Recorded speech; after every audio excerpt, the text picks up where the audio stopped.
This is a download from BFM 89.9, the business station. Good afternoon and welcome to the show. I'm Mira Sivasodi. EcoKnights is an environmental collective with a vision to raise a nation of ecologically conscious Malaysians that embrace and adopt sustainable lifestyles.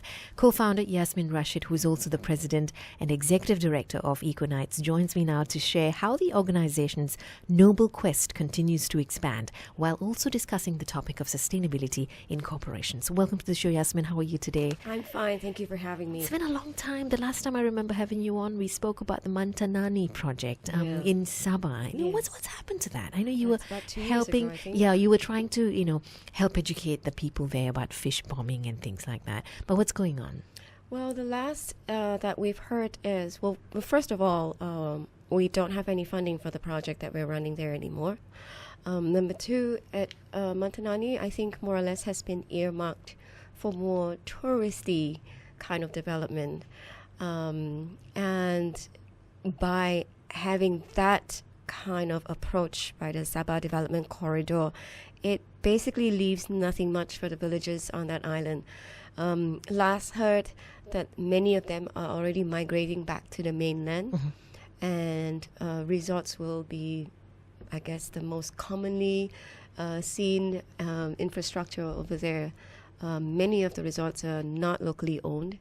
So Mantanani, more or less, is destined to be the next paradise.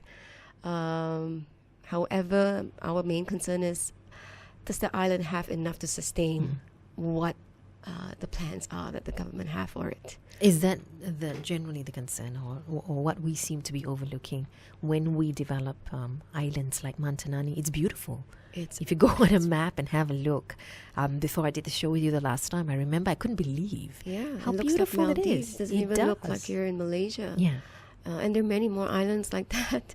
Unfortunately, I think, we live in the kind of environment or situation where people rush in to reap the benefits, economic benefits of it. So I remember last 2 years we had a meeting with the police department of Kota Belud, and they were also having problems because anytime an injury happens to a tourist, or 2 years ago I think a Chinese tourist drowned in Mantanani. Yeah, the police get the bad rep, and when the police went on to check it, most of the trips organized to that island were not reported anyway.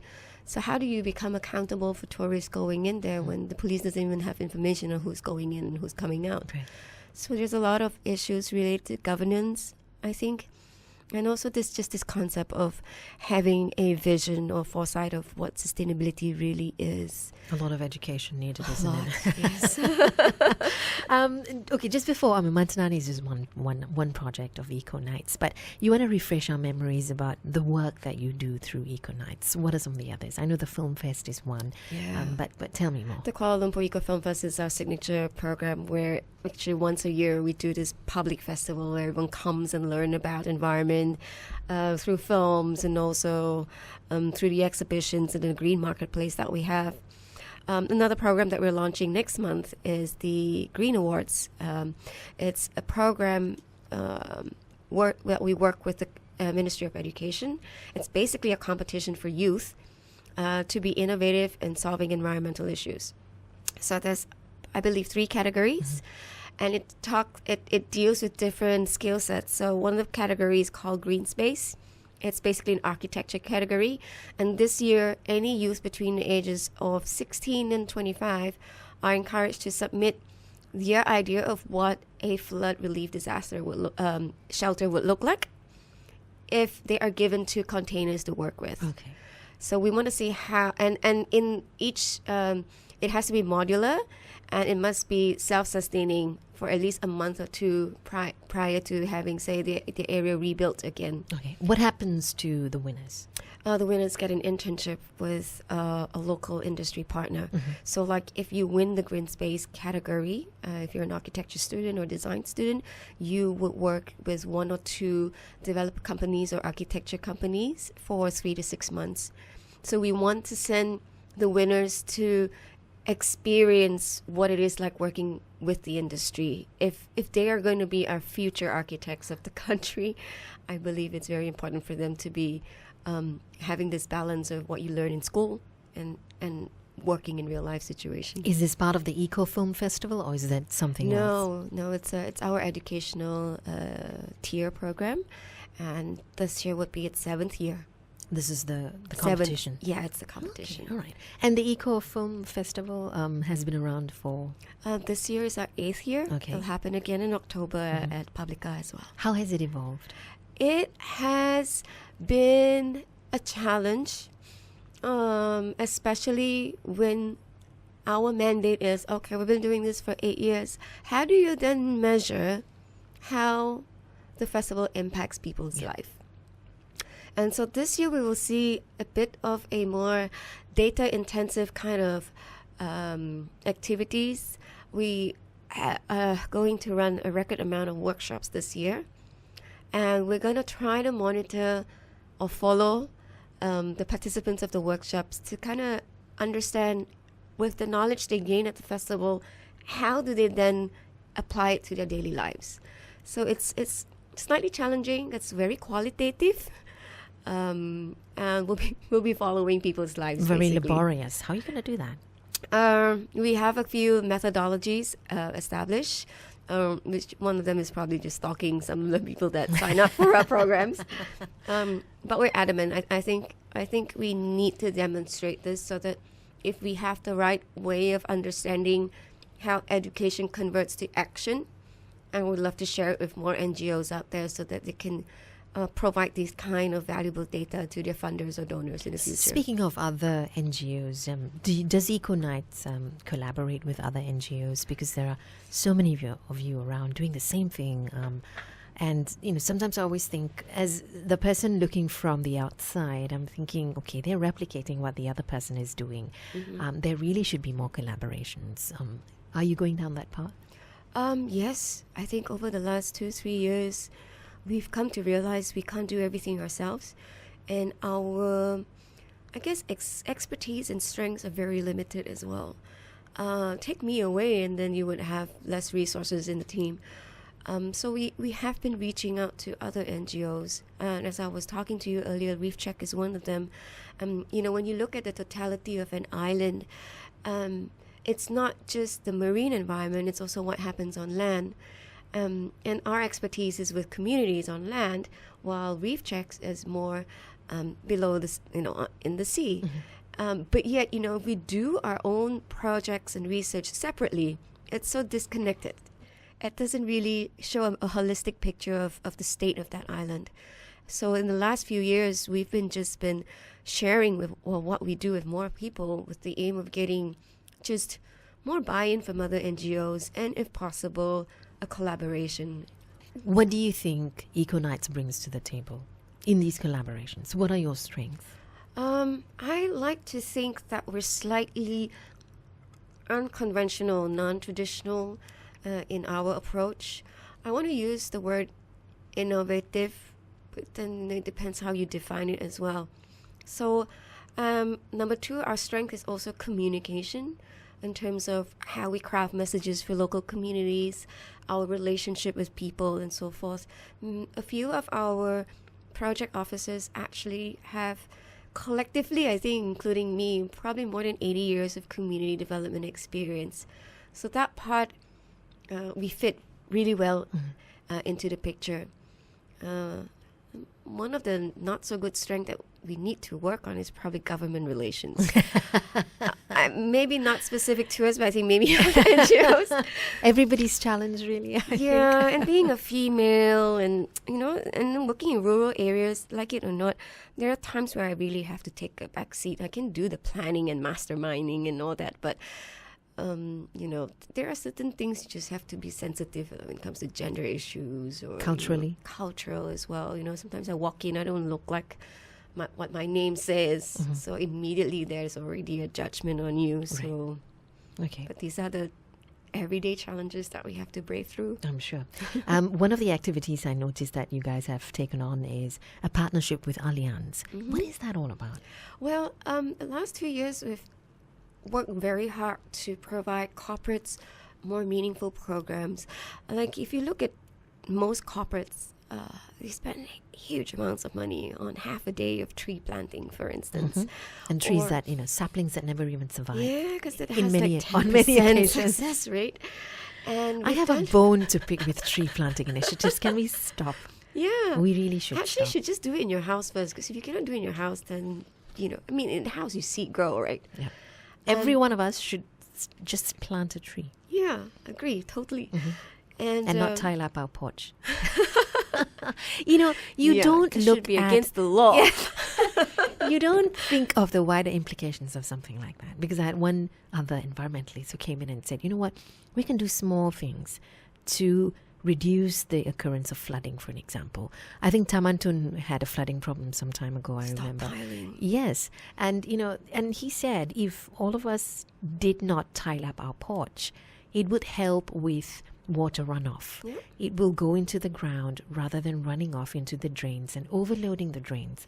The capacity of the drains, is not sufficient for all of us. That Even water rainwater runoff. harvesting, which is something that we're promoting as well and doing in our office and my own home. It cost me nothing. I picked up drums. I had paid a handyman a small fee, and voila, I have a very basic rainwater harvesting for my porch. Fantastic. And it was all YouTube. Okay. Looks ugly though. Oh no, I painted it to match my wall color because it's a blue drum. But my husband said, just make it blend in, so it's not an eyesore. Okay. So, little things that we can do. Yeah. For those of you who have successful tree planting initiatives, good for you.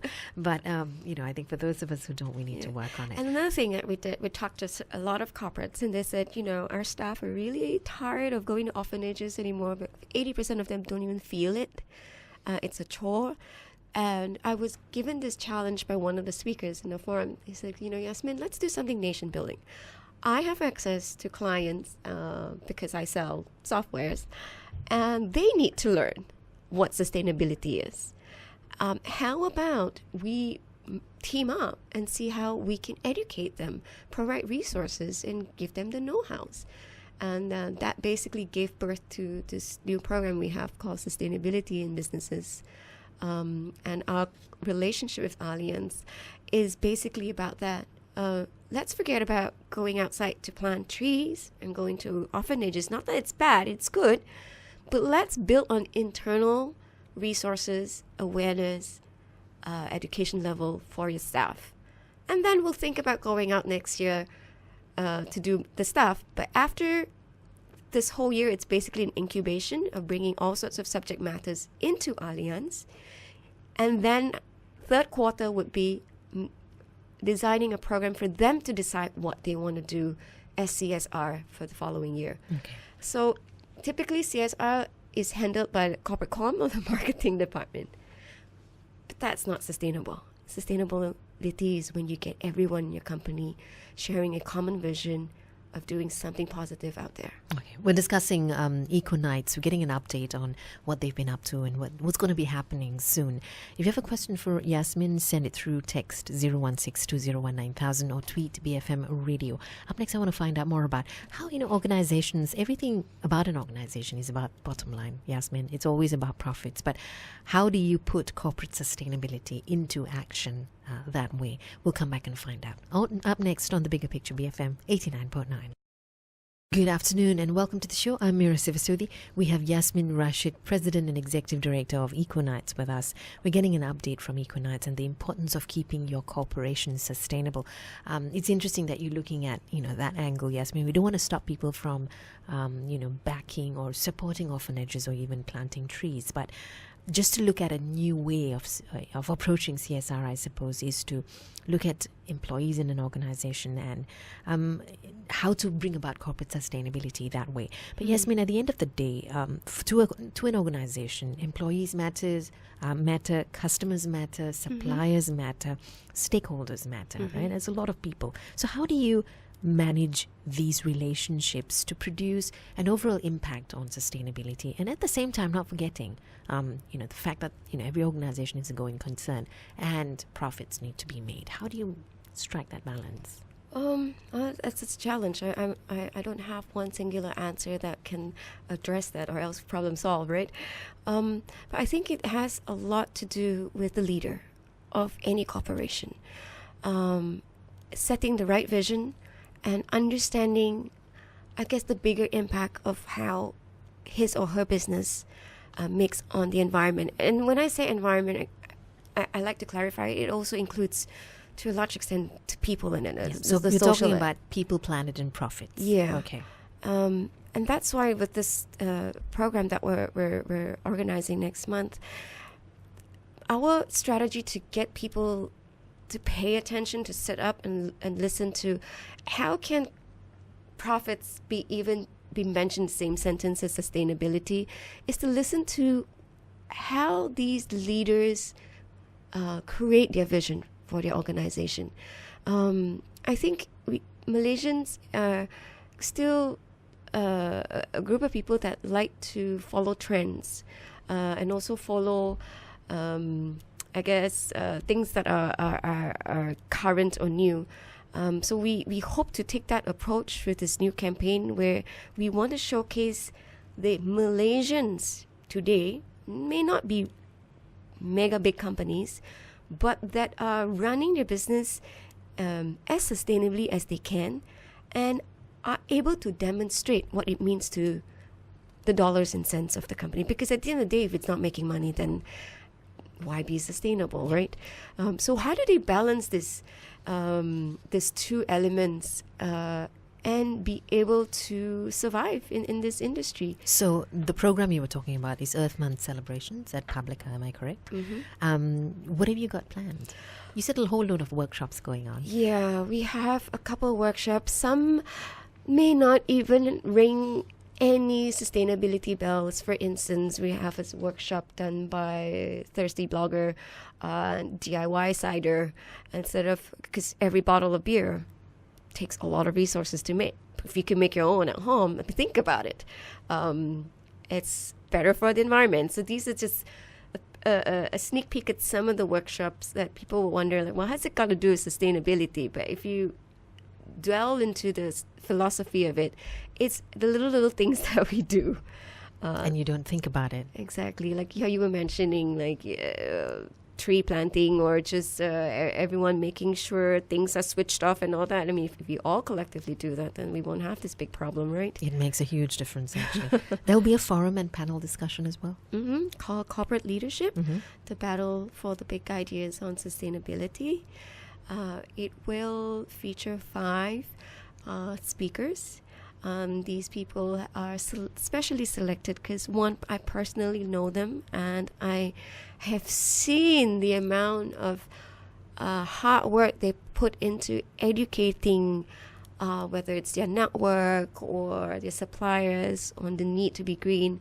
And we bringing all 5 of them, and they each represent different industries. So we have Michael Cho from Sage. He's in the IT finances industry, supplying softwares to SMEs that, like right now, the GST kicking in. So he does have a huge network.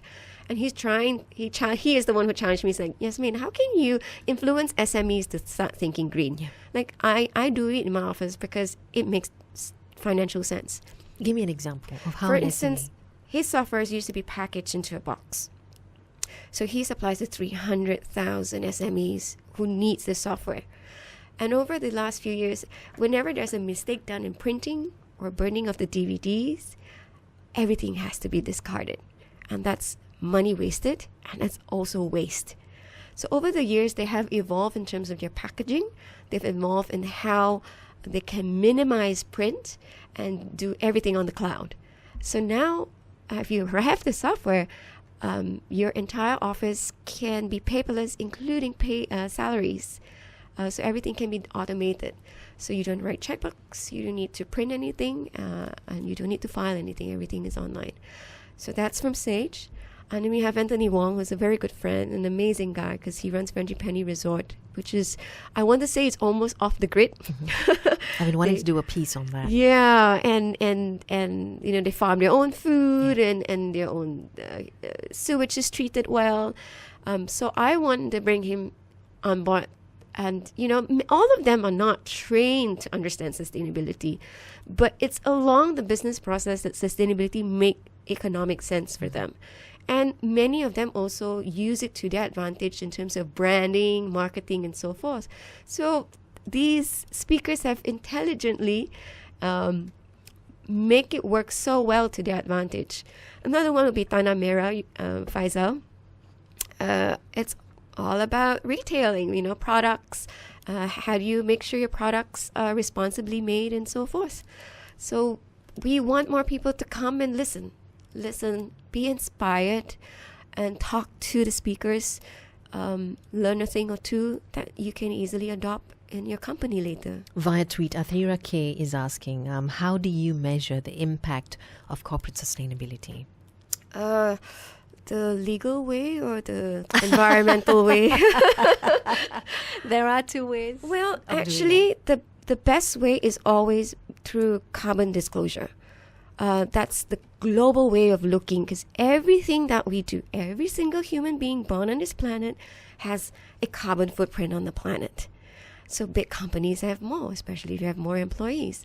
So if you're one of the top companies on this planet that aims to champion sustainability, you would definitely have a carbon disclosure program where, like DG, for instance, they report how many staff travels how much, and how much does that equate to carbon footprint, and then they offset it and so forth. So, but for DG, it's a global directive, because they just need to make sure any company that they have on this planet is running on renewable energy, staff carbon footprint is low, and so forth. If I remember vaguely, I think Malaysia Security Commission is planning to include that as one of the requirements in annual reports. Public listed companies have that's to right. have a CSR or sustainability report. But that, I think, is still debatable, because many of the reports are just events based. So if I'm a company, I've got extra money, I just run a green event, like Right. plant trees, and that includes in the sustainability report. But it doesn't really tell you how much it has reduced your company's impact on the planet. But answering that tweet, it's definitely carbon disclosure, because carbon is like the big thing that the whole planet's trying to tackle today, and we're not very aware of it. For the public listed company, fair enough. But for the smaller companies, SMEs, for an example, Yasmin, one, it sounds like it's a lot of work. And two, do they have the funds to, allocate for something like this? No, they don't. Yeah. That's why they have to start with very, very basic things. Even recycling is so hard to do. If a company fully recycles everything they do, you can quantify that, and it can be a sustainability report for that company. If the company knows how much electricity they use, and decide this year we're going to make sure the whole office is energy efficient, at the end of the year can guarantee you there will be some savings. And you can, if companies document the methodologies they take to do this, internalize it, and everyone can make a difference. So it sounds like a nag, everyone please recycle, but that fundamental thing, many people are not doing as well. So how do you move up the rank of embracing sustainability when the very basic thing is not basic? Okay. And so with the conference or the Earth Month celebrations that you're having at Publica, I'm very curious, who would fund something like this? No one. Is Publica giving you the space for free? They're loaning the space for us for 4 hours. We came up with this campaign last year.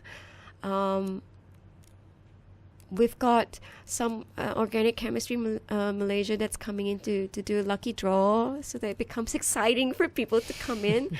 We're charging people a little bit because we're providing refreshments and also materials.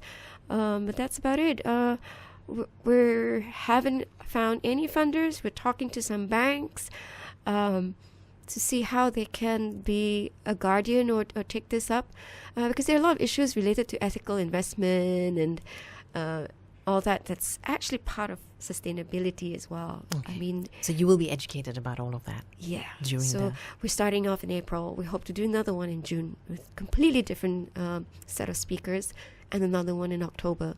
And we hope that we can publish a small guideline from all these leaders for people to read, like how does person X from this company does it, and share these stories. More an inspirational Right. sort of method to get people moving. A recent article from The Guardian, which you posted on the EcoKnights website, claimed that analysis of S&P 500 companies finds that corporations with sustainability strategies actually outperform others on the index. Yasmin, could you elaborate some of those findings and analysis?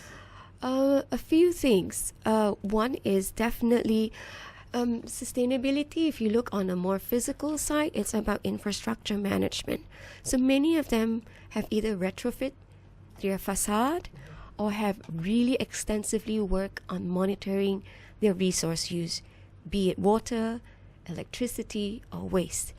And many of this actually comes with quite a bit of savings and quantification as well. Number two, it's about employees, how do I say this? Employees' sense of belonging. I think a lot of these top 500 companies have fantastic employee relations. And it's not just about one department spearheading sustainability. It's about the entire office, your entire employees actually going out there to create their own, for instance, sustainability projects on their own. Such a powerful tool, isn't it? Yes. I mean, if you can try to change something with one department, but if you empower and inspire your staff, you can literally move mountains, I think. Yeah. Because it translates even outside the office, doesn't it? Yeah. Oliver is asking, could you name a local company that has good sustainability actions, disclosures, reports? Well, I would name this one company also because they won the My Carbon Awards last year by the Malaysian government, obviously DG Malaysia. I was one of the judge in one of the panels for the My Carbon Awards, and these guys look like they're rocking it. They've been doing the carbon disclosure even before the concept of carbon disclosure came to Malaysia because of their global directive. I would definitely recommend companies actually visiting their data centers. It really doesn't look much, but it operates so well. It has no water problems. It's got rainwater harvesting. The whole works, you name it. But I'm a little bit biased because, like I said, this is a top-down approach. It's from global right up to the Malaysian office. Right now, my challenge is looking for that Malaysian champion as well. I've not found any. I found champions in certain areas, but a single champion that actually encompasses sustainability as a whole, I'm afraid there's none yet in my records. Yeah. Why do you think that's the case? Ignorance? Ignorance, not interested, too complicated to understand sustainability. Who's going to do the carbon disclosure? You really need a dedicated person to do that. Number three, maybe no urgency. So business as usual for many of us. Research shows that sustainability spurs innovation. How far is that true? To a certain extent, but then I would like to put into that equation a crisis. A crisis, when it comes in, it spurs more thinking about sustainability, and it leads to more innovation because you're left with less resources and you have no choice. You have to work around it. So I'm sure a lot of that happened during the flood situation in the east coast of Peninsula. A lot of people mobilized on the ground, and I think a lot of innovation would have happened during that process. Yes, it was a big learning curve for many of us. And as people on the ground, like many of us, I think, not even sure how to begin helping. We were getting calls from the press. We were like, how do people mobilize themselves and so forth? And that really comes down and boils down to the power of human character lah. In times of crisis, you see people actually, using their thinking and actually coming up with solutions to address it. And coming together Yes. to come up with those solutions, really, because you Yes. can't do it by yourself. No, and people just up and go, and it's mobilization. You really feel the semangat, when that crisis happened and everyone just gets together and solve it. Was EcoKnights involved in the flood situation? We were involved in channeling donations to a few companies that were already sending like water, clothing over there. We ourselves couldn't financially do it. So we found people that were doing what they were doing and kind of just contributed to that area. There's one coming up to replant in Orang Asli village. So now I think on Facebook they're asking more people to come and contribute seeds, variety of seeds, so that the indigenous community there can actually not just grow trees but grow edible plants as well. Fantastic. So we're hoping to help them. How do we get in touch with you regarding the Earth Month celebrations? You can get in touch with me via email. Can I give my email Yes, out? you can. Yasmin.Rasyid. Rasyid is spelled RASYID at EcoKnights.org.my. You can also get in touch with us via Twitter, Instagram, and also Facebook. Just leave us a message. We also have our website, www.ecoknights.org.my. And if you click on the tab that says sustainability, it will show you the latest on this forum that we're organizing in April, and you can sign up. Fantastic. Your message on sustainability, Yasmin? I want people to start thinking of smaller things they can do and not feel like it's not worth it. Because if we have 7 billion people thinking that way, then nothing with this planet will never move. So whether it's about just changing that light bulb or just not remain idle in your car for more than 15 minutes, switching it off while waiting, it all makes a difference. Never think that it doesn't. I was going to let you go, but I have one last question I'd like to throw at you. Rory Padfield is asking, how can resource Hi, Rory. I know you. how can resource industries like palm oil, rubber and timber, how can they do more regarding sustainability? I think these guys in the palm oil industry are doing the best that they can in terms of R&D, making sure palm oil is produced, for its maximum yield and all that. This is my personal thought. I actually would turn it around and tackle consumers. The industry is the way it is. It's the consumers that are part of the puzzle as well, because we are the ones demanding for these raw materials, whether it's your lipstick, it's your makeup, it's your Maggi Mee, it's your cake or your hair products. Most of them always have some ingredient that's palm oil based. So if it's always just blaming the palm oil guys without looking at how we're consuming it, then I think it's a lopsided perspective. So But how can I go without shampoo, Yasmin? that's the thing. Mm-hmm. So we are all guilty of driving the palm oil industry to continuous expansion of, say, more farms and so forth. In terms of sustainability, I'm not sure about other countries. It's debatable in Indonesia or some other countries. Malaysia does have quite a strong plantation management plan. I just wish more people outside would also adopt it, whether it's the zero burning policy or the effluent policy and so forth. But for me, consumers drive the industry, like it or not. We are the people who pay to buy these products. I'm not saying we need to boycott anything that's palm oil, but being Malaysian, we like to do that. But to be more conscientious.